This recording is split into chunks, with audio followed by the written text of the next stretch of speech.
They say you never truly know the person you share your bed with.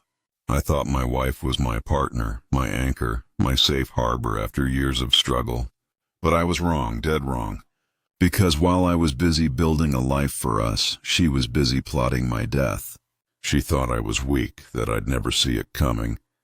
But what she forgot is that I've survived worse than her lies, worse than her poison. And when you've spent a lifetime fighting to stay alive, no betrayal can bury you. I've lived 58 years, and I'll tell you this much. Life doesn't hand you anything easy. I grew up on a farm in the Midwest, where the winters would crack your skin and the summers would break your back.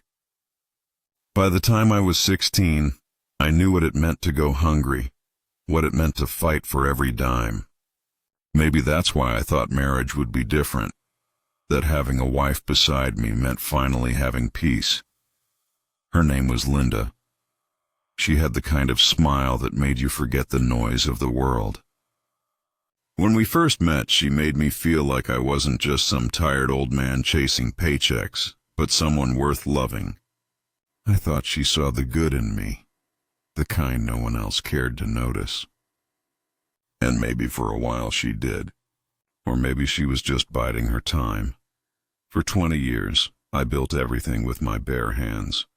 The house, the business, the future we both talked about. I worked nights, double shifts, saved every penny. I told myself every sacrifice was worth it because I wasn't just building for me, I was building for her, for us. And I'd come home late at night, hands blistered, bones aching, and she'd be sitting there with a glass of wine, asking me how my day was. I believed her smile. I believed her soft touch.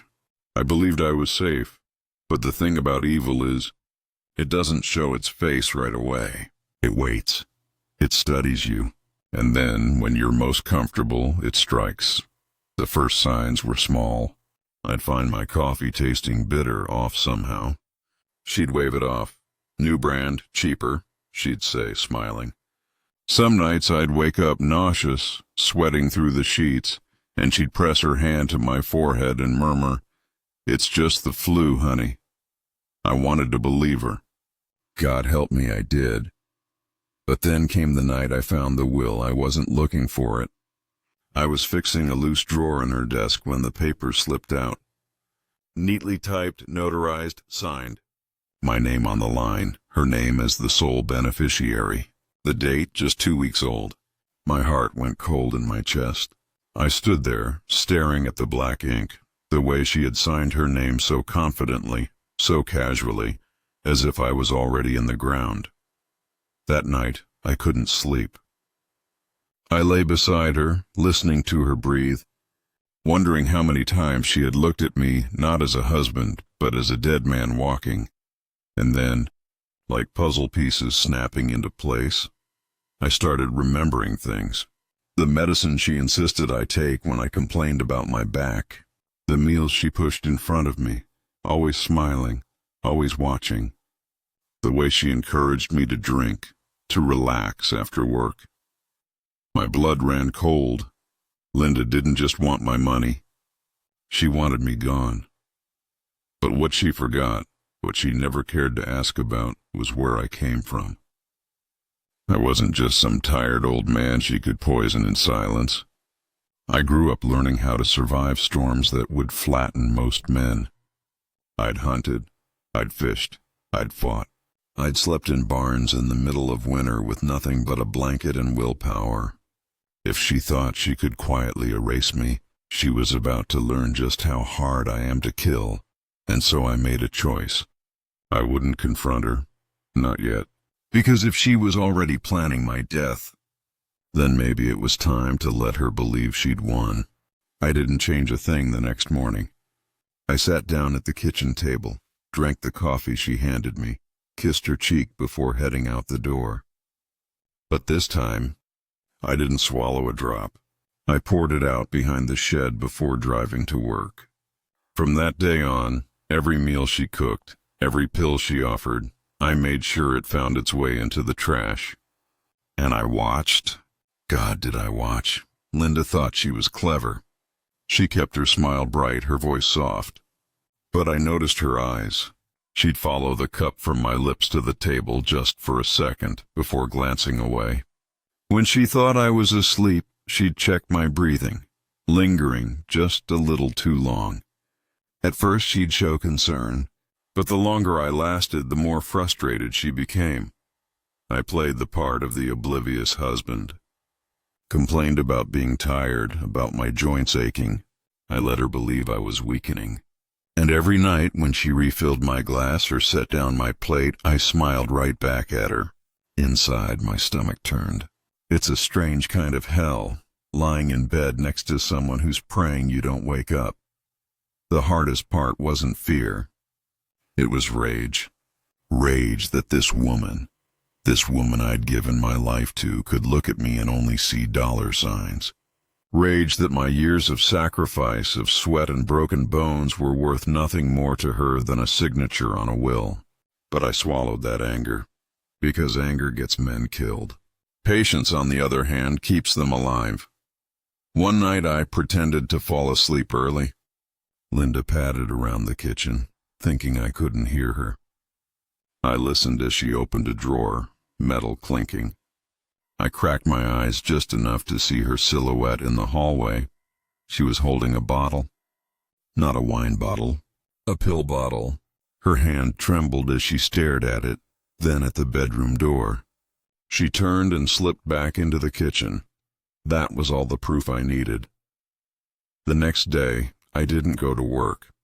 Instead, I drove 2 towns over to an old buddy of mine, Mark.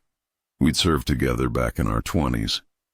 The kind of man who'd patched me up more times than I could count. When I told him what I suspected, he didn't laugh. He didn't call me paranoid. He just looked me in the eye and said, "You trust your gut, you stay ahead." He handed me a small lockbox, heavy in my hand. "You keep this close," he said. I didn't even need to open it to know what was inside. I went back home, calm as could be. Linda asked why I was late. I kissed her cheek, told her the boss needed extra hours. She smiled, but her eyes flickered with something sharp. By now, her game was getting bolder. One night, she poured me a glass of whiskey and insisted I drink. "For your nerves," she said. I swirled it, pretended to sip, then slipped it into the sink when her back was turned. Later, when she thought I was in bed, I poured the rest down the drain. The liquid fizzed faintly as it mixed with the water. Poison doesn't lie. That's when I knew she wasn't waiting anymore. She was escalating. I started sleeping light, one ear open, the lockbox under the bed. I left no trace of suspicion, but inside I was preparing, not just to survive, but to turn the tables, because the truth was, Linda didn't just want me gone. She wanted me buried, forgotten, a footnote in her happy future, bought with my blood and sweat. But she forgot one thing. I wasn't just some old fool she could poison into silence. I was a man who'd spent a lifetime surviving storms. And this storm was mine to finish. The night it all came to a head was colder than usual. A storm rattled the windows, the kind that made the trees groan and the power flicker. Linda cooked a heavy stew and poured me a generous glass of wine. She hovered, urging me to eat, urging me to drink. I stirred the food, lifted the glass to my lips, but I didn't let a drop pass my tongue. My chest felt tight, not from fear, but from certainty. Tonight was the night. She watched me like a hawk as I set the empty glass down. Her smile curved, but it didn't reach her eyes. I excused myself to bed, my head lolling like I was drowsy. I let my steps drag across the floorboards. Behind me, I could almost hear her holding her breath. I climbed under the sheets, body slack, chest rising shallow as though sleep had pulled me under quick. Minutes ticked by. I heard her soft footsteps, heard the creak of the floor at the bedroom door. My heart pounded so loud I was sure she could hear it. Then the faintest sound, liquid being poured, my glass on the nightstand. Her silhouette hovered over me, motionless, watching. I kept still. After what felt like an eternity, she slipped out. I opened my eyes to see the glass glowing faintly in the street light through the blinds. The liquid shimmered wrong, thick, heavy. I poured it out the window. The bushes outside sizzled like acid hitting metal. That was the moment my fear burned away. I pulled the lockbox from under the bed. Inside, Mark's old revolver gleamed in the dim light. I ran my thumb along the barrel. I didn't want to use it. God knows I didn't. But if Linda pushed me to the edge, I was ready. Instead of sleeping, I dressed quietly. Slipped out the back door. The storm cloaked my movements as I circled around to the shed. There I waited, listening to the house. Hours passed.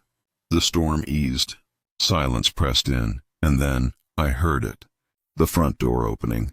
Linda's silhouette stepped out into the yard, umbrella in hand, dragging a shovel.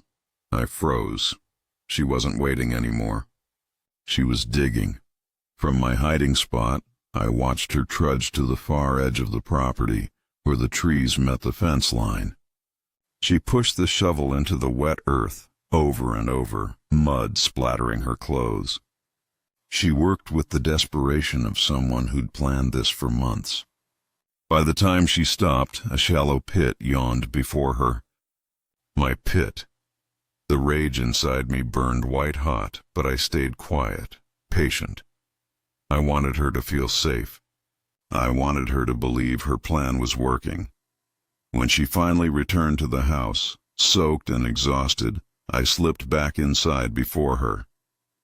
I was waiting in the dark, revolver in my lap, when she walked in. She gasped, dropping her umbrella. Her eyes darted to the bedroom door, then to me. "You're still awake?" she whispered. I didn't answer. I just looked at her, long, hard, until her mask cracked. Her lips trembled, her eyes flicked to the mud on her shoes. She knew I knew. The silence stretched until it was unbearable. Finally, she snapped. "You were supposed to be gone by now." The words ripped out of her throat, raw and ugly. "Do you know how long I've waited? Do you know what I've sacrificed for you? For us? You're nothing but a tired old man clinging to scraps, and I deserve more. I deserve a life worth living." Her voice echoed in the small room, shrill and desperate. I leaned forward, revolver glinting in the dark. "You think you deserve my life, my blood, my home?" My voice was low, steady. "You forgot one thing, Linda." She stilled, trembling. "I know how to survive." The room was so quiet I could hear her shallow breathing, quick and uneven. She stared at the revolver, but I wasn't pointing it at her. Not yet, I didn't need to. The truth itself was heavier than any bullet. "You dug a hole for me," I said softly, "out there in the mud. You thought I wouldn't see. You thought I wouldn't last long enough to know." Her face twisted, rage and fear battling for control. "You were never supposed to find out. You were supposed to just fade. To just stop being in the way." The way she said it, like I was nothing, like the decades I'd given her meant nothing, it almost broke me. Almost. But instead of shattering, something inside me hardened. "You looked at me every night," I said, my voice cracking but steady, "and all you saw was a paycheck with a heartbeat. You prayed I wouldn't wake up, but I did, and I always will, because I'm not weak. I've survived storms that would bury men half my age. You thought poison, lies, and a shovel would be enough to break me. You've never known who you married." Her lips trembled. "Please," she whispered. But I could see the calculation still behind her eyes. She wasn't sorry. She was cornered. I stood slowly, the revolver heavy in my hand. "I could end this right now," I told her. "One pull, and no one would ever know what you planned for me." She froze, her chest rising and falling like a trapped animal. "But that'd be too easy for you," I said. My hand lowered, the revolver dangling at my side. "Death is mercy, and you don't deserve mercy." Her eyes widened, confusion flickering into panic. The next morning, when the storm had passed, I drove her out to that muddy pit she'd dug. She stood there shivering, mud caked to her shoes, her eyes darting between me and the half-dug grave. I tossed the shovel at her feet. "You wanted me in that hole," I told her. "Now you'll feel what it's like to stand in it yourself." She didn't move at first, but when I raised the revolver, steady, cold, she stepped into the pit. The mud sucked at her heels, dragging her down an inch at a time. She looked up at me, her face pale, her lips trembling. "You don't understand," she begged. I was desperate. "I just wanted—" "Enough," I cut her off. "You had choices, and you chose betrayal." I left her there, standing in the hole she'd dug for me, shaking, crying, screaming my name as I walked away. But I didn't kill her. I didn't have to. Because after that night, Linda wasn't Linda anymore. She was a hollow shell of a woman, haunted by her own reflection. I filed for divorce, handed every piece of evidence I'd gathered to the lawyer, and when the truth came out, the mask she'd worn for years shattered in front of everyone she knew. She lost the house. She lost the money. She lost me, and me? I got something back I never thought I would. Peace. I sit on my porch now, coffee in hand, watching the sun rise over land I built with my own 2 hands.